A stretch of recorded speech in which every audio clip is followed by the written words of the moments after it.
Olá, olá meninos e meninas do sexto ano, e aí, tudo bem com vocês? Vamos à nossa aula de língua portuguesa. Vamos então continuar com o nosso conteúdo sobre verbo.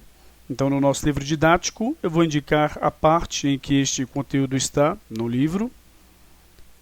Só um momento.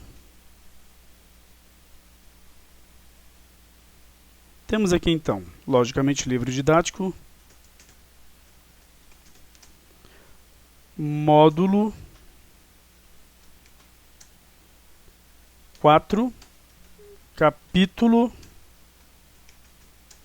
10 e página 25. Nós vamos começar da 28 em diante, mas o início aqui é a página 25. Certo, gente? Então, nós vimos aqui a conceituação de verbo. Verbo é a classe de palavra que, então, expressa ação, fenômeno meteorológico, estado ou condição. Nós aprendemos também que existem as conjugações verbais, primeira, segunda e terceira conjugação. Os verbos terminados em ar, primeira conjugação. Os verbos terminados em er, segunda conjugação. E os verbos terminados em ir, terceira conjugação. Mais à frente vocês vão ver a importância de entendermos essas conjugações, porque conforme as flexões dos verbos, nós vamos usar certas características, certas, então, partes constitutivas da palavra, como os fonemas, que, então, vão ser usados com esta ou com aquela conjugação, certo? E existe, então, o verbo por e os seus derivados, que são de segunda conjugação do antigo verbo poer. Beleza? Então, além disso, nós aprendemos a locução verbal, que é, no caso, duas palavras representando, então, o sentido de um verbo. Duas ou mais palavras, dois ou mais verbos com um só sentido. Além disso, nós aprendemos as formas nominais do verbo, são aquelas formas em que o verbo ele tem a função de nome. Nós aprendemos que os substantivos, eu até coloquei no quadrinho aí para vocês, são transformados em nomes. No caso, os verbos são transformados em nomes, em substantivos, quando estão no infinitivo. No gerúndio, são transformados em advérbios, também em adjetivos, mas no geral são advérbios, quando então são transformados em nome, né, o gerúndio.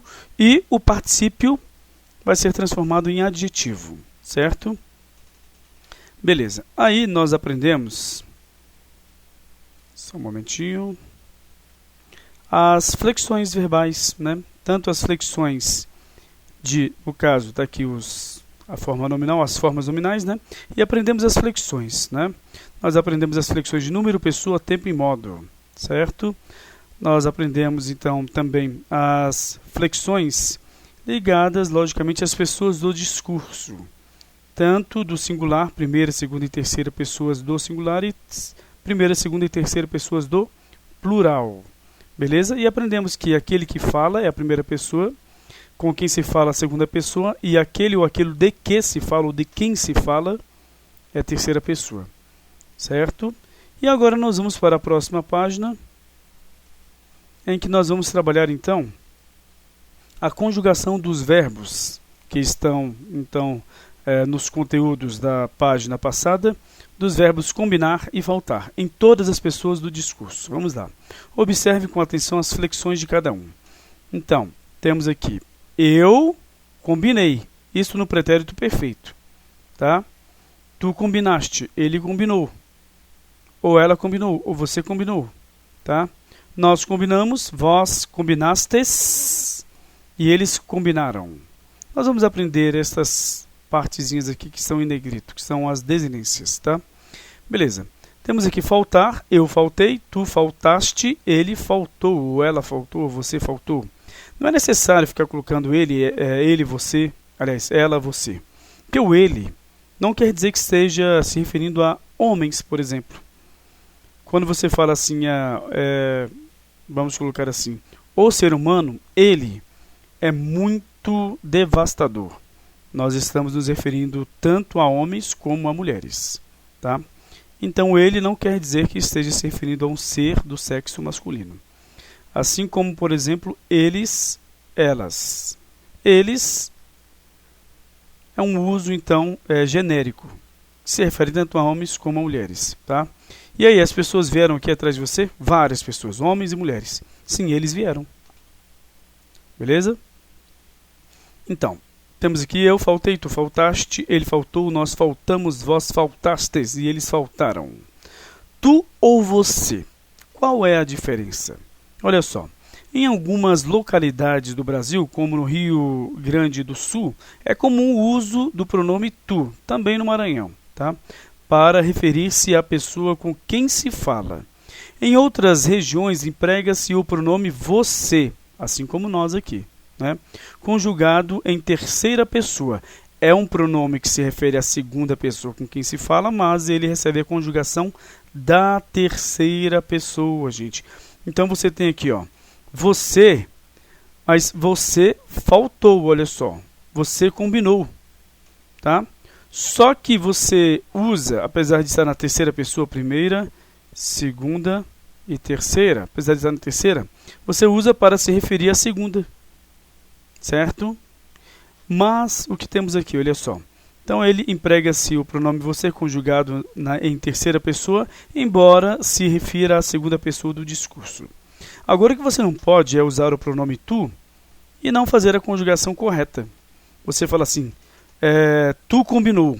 Aí não, tá? As pessoas fazem isso. Por exemplo, tu vais. Não, tu vai, a pessoa fala. Tu vai não, é tu vais. Se for usar o tu, usa a conjugação correta. Certo?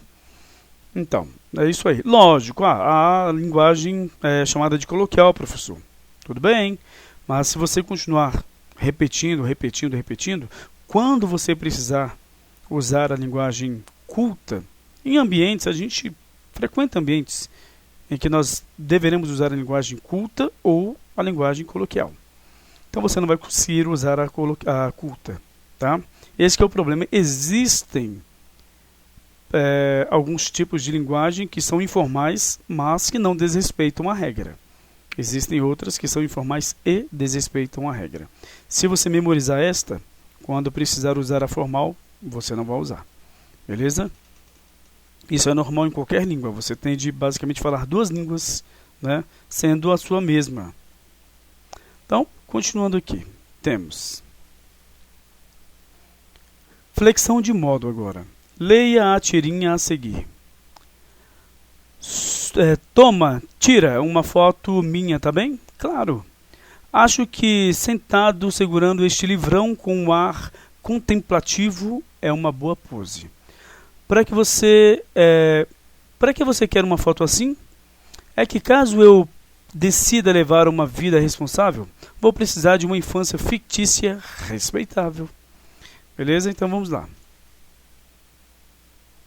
Eu já até mostrei aqui, né? Mas circule em cada quadrinho as formas verbais que exprimem as diferentes intenções de Calvin ao falar com Haroldo. Já estão sublinhadas. Toma, tira uma foto minha.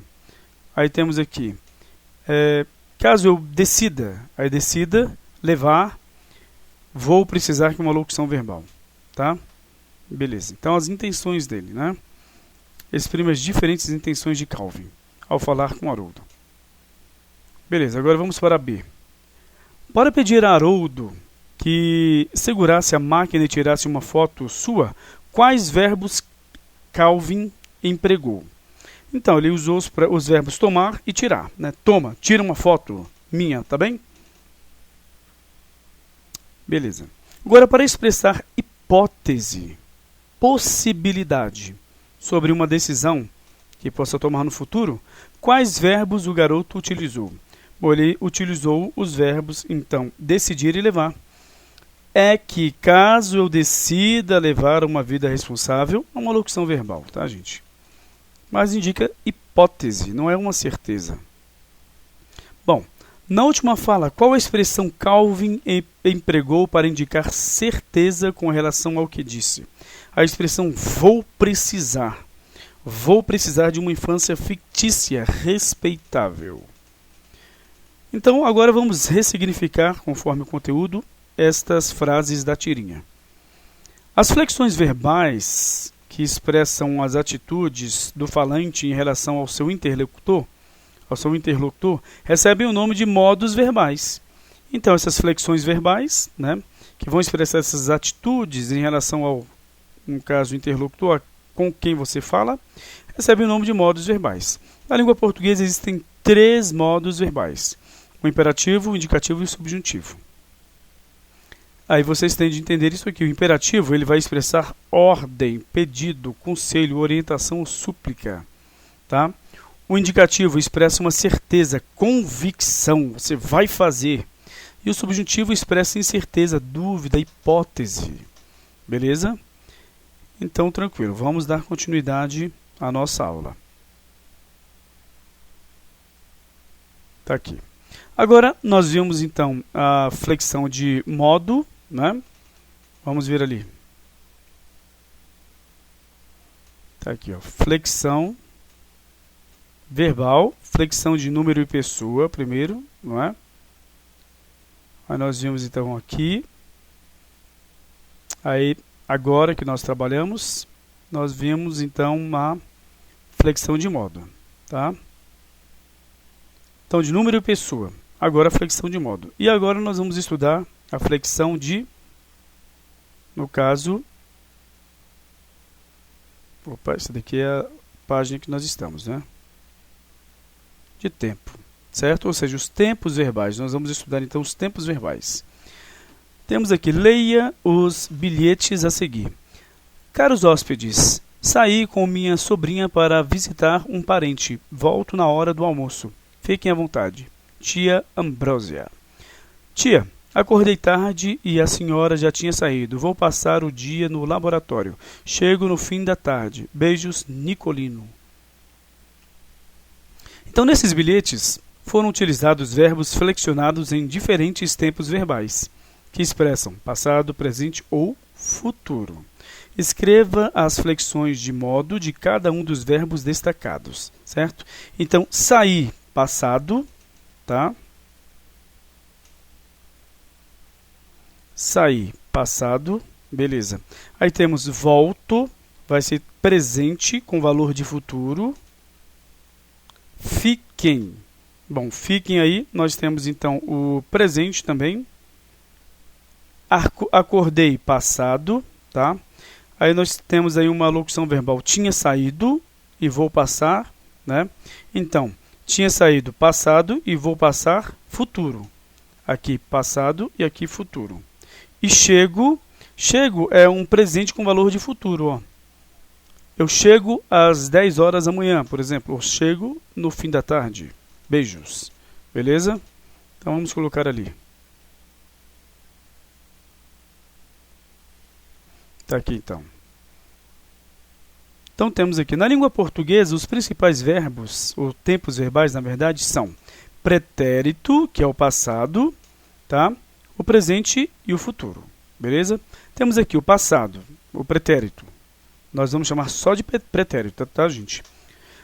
Indica uma ação ocorrida antes do momento que se fala. No bilhete B, por exemplo, as formas verbais acordei e tinha saído indicam ações que aconteceram antes da escrita do bilhete por Nicolino, que é uma fala, né? A escrita. Presente indica uma ação ocorrida no momento em que se fala. Exemplo, as crianças leem muitas histórias de heróis. No entanto, é importante destacar que uma forma verbal no presente também pode expressar uma ação que ocorrerá no futuro, como em volto na hora do almoço e chego no fim da tarde, mas ainda é presente, com valor de futuro. Nesses exemplos, tia Ambrósia e Nicolino empregaram o tempo presente para dar certeza aos seus interlocutores do que fariam futuramente. Certo? Beleza. Agora o futuro. O futuro vai, então, indicar uma ação que ainda vai ocorrer, que ocorrerá após o momento da fala. No caso do bilhete B, Nicolino comunica ao seu interlocutor, ou seja, a tia, a ação que irá praticar no momento posterior à escrita do bilhete. Vou passar o dia no laboratório. Tá? Ele primeiro aqui vem com uma ideia. Antes da escrita tinha saído...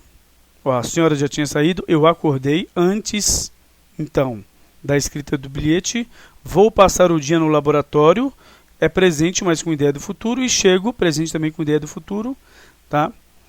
em que ele está então demonstrando que algo vai ocorrer no futuro, depois do momento da fala. Certo? Bom, gente, para casa vocês vão responder o praticando, tá? Daqui da página, então, 29. Vocês também vão responder a página 30. A página 31. Tá? Tá aqui. Esta até aqui, até o final da página 31. Então, para casa, exercícios da página 29, 30 e 31, do praticando ao para fazer em casa aqui, ó. Certo? Então, beleza, até a próxima aula, gente. Tchau, tchau.